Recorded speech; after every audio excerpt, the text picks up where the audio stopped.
Таков документ се најави од еврокомесарката Кокос уште минатата година, меѓутоа деталите за истиот се уште не се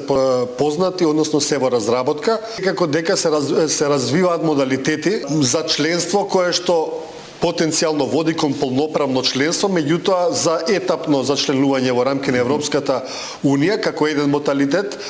или пак зачленување како членство во одредени институции, како што сега сме веќе дел од, речеме, единствената платежна област на Европската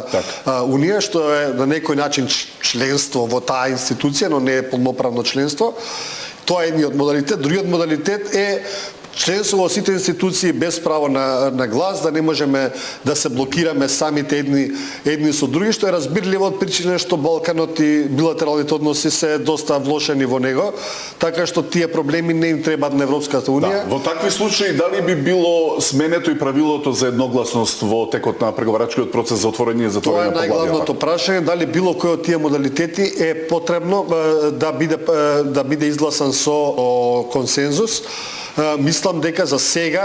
експертската дебата тврди дека е потребно менување на темелните документи на Унијата, со што ако и се менуваат со едногласност,